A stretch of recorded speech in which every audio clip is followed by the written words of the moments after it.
para nos ajudar nessa reflexão, acolhemos o padre Antônio Sagrado Bogás, teólogo e professor do ITESP, que foi o meu professor.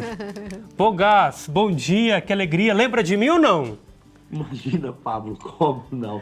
Claro que eu lembro. E lembro com alegria. Mas eu não gosto de dizer que eu fui professor, não. Eu gosto de dizer que nós somos colegas de faculdade. Não Muito fica melhor bem. assim? Bem-vindo. Que bom dia. falar contigo, com a Letícia, né, Letícia?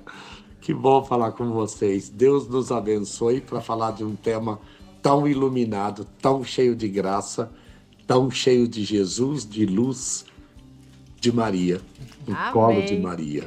Obrigada, viu, por aceitar o nosso convite. Queria que o senhor falasse, então, em termos teológicos, né? O que significa afirmar que Maria foi concebida sem o pecado? Em termos teológicos, né, que vão além, muito além dos termos chamados assim, devocionais, na verdade a devoção é a devoção. A mãe é pura de todo pecado. E aí eu vou me servir, aí então o Pablo vai fazer uma reminiscência de nossos encontros na faculdade, vou me servir de um grande teólogo que escreveu no ano de 150, quando ele é Justino Pablo, Justino de Roma, quando ele conversa com um hebreu chamado Trifão. É um diálogo, é uma obra dele, ele tem duas grandes obras, Apologia 1 e 2 e Diálogo com Trifão. Trifão é o nome, portanto, deste hebreu.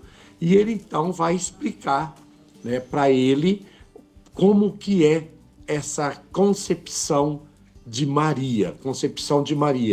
E ele vai explicar que todos nós pertencemos à estirpe humana. Por quê? Porque nós nascemos da geração humana, que tem como simbologia Eva como mãe de todos os viventes, que pecou, na simbologia da serpente. A serpente é o mal, é a representação do mal, é a traição, é o veneno, é a bonita, né? As cobras são muito bonitas, né? Mas tem venenos, coisa e tal. E aí, então, esse veneno que entrou no coração da humanidade. E assim como o filho de alguém que é alcoólatra tem a tendência, tem o vírus, tem a tendência sanguínea.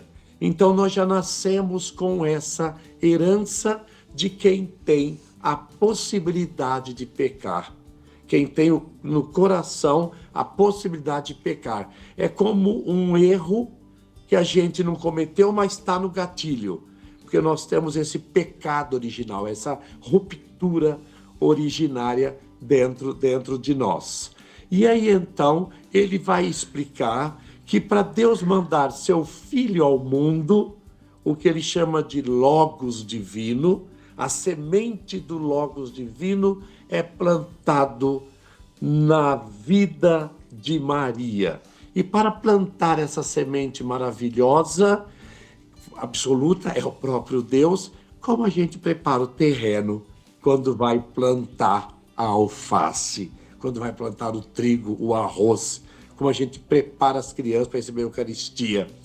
Ele prepara uma mulher, dando-lhe a graça de não ter participação neste vírus do pecado.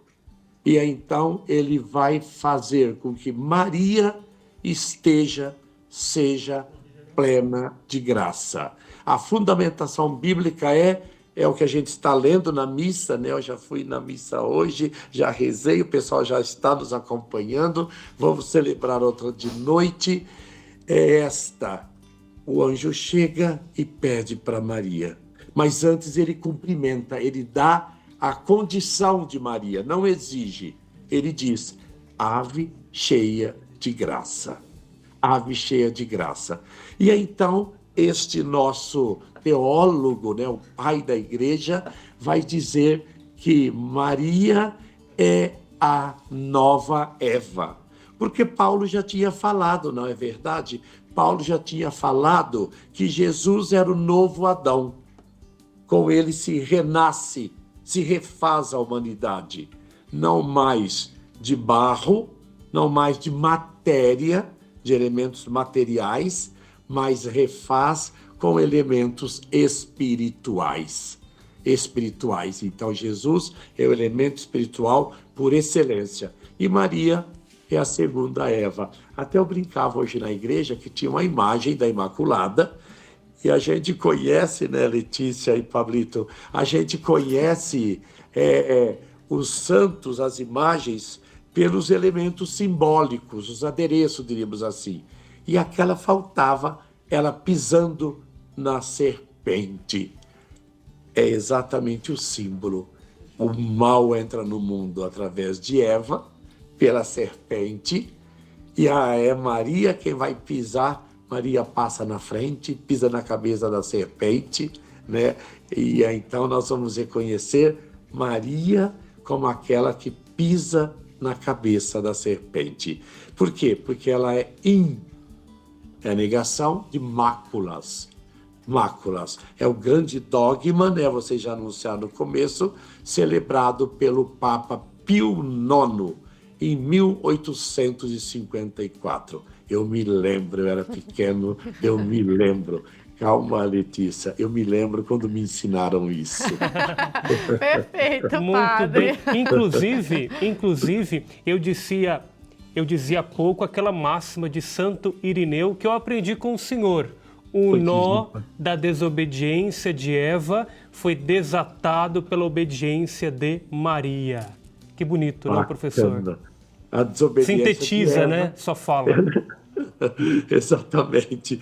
Maria desmancha o nó, que depois também vai ser essa imagem de Nossa Senhora Desatadora dos Nós, que ficou popular nos últimos 30 anos, que é uma proporção. Vamos relembrar a patrística, Padre Pablo.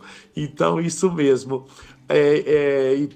Justino de Roma é retomado depois na teologia de Irineu de Leão, e Agostinho vai falar mais tarde, numa obra sua, que Maria desfaz o nó.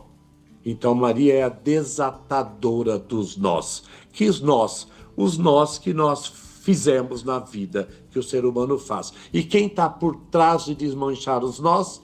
Maria empresta as mãos, a graça, e Jesus empresta o poder. No poder de Jesus, pela mediação maravilhosa da Mãe de Jesus, nós também podemos desmanchar os nossos. E como nós temos 1000 pecados que não são originais, amargas ilusões que não se apagam, a gente pode também se purificar. É sempre tempo da gente não ser imaculado, mas da gente se desmacular.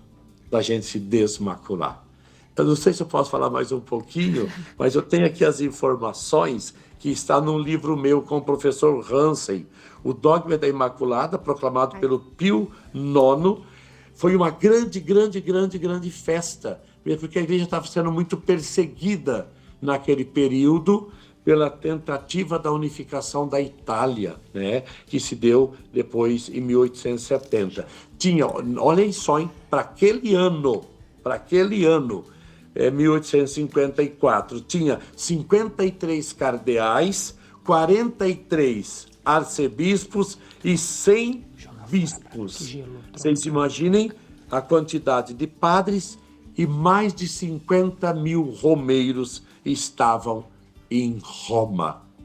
É muita gente para aqueles tempos de carroça, de cavalo, de gente caminhando a pé pelas estradas, romeiro, rumo a Roma. Padre Bogas, muito obrigada pela sua participação, por tantos ensinamentos com a gente aqui na Família dos Devotos. A gente poderia ficar mais uma hora conversando com o senhor, tanto conteúdo que o senhor tem para nos passar, mas infelizmente o nosso tempo está terminando. Tá bom, menina. Muito obrigado, Padre Pablo. Obrigado, meu querido. Que aula, hein? Que aula, como sempre. Que aula incrível. Faz propaganda do nosso filme aí que nós vemos sobre o Padre Vitor. Exatamente. O Filho da Misericórdia. Com vocês nós fizemos, para vocês, tá bom? Amém, Padre. Um grande abraço, meu querido. Obrigada, padre. Um ótimo dia, boa semana para o Feliz senhor. Natal, Feliz Natal, Feliz Para Natal. nós, para nós. Para o senhor também. Feliz ano. Obrigado. Obrigada, tchau. padre.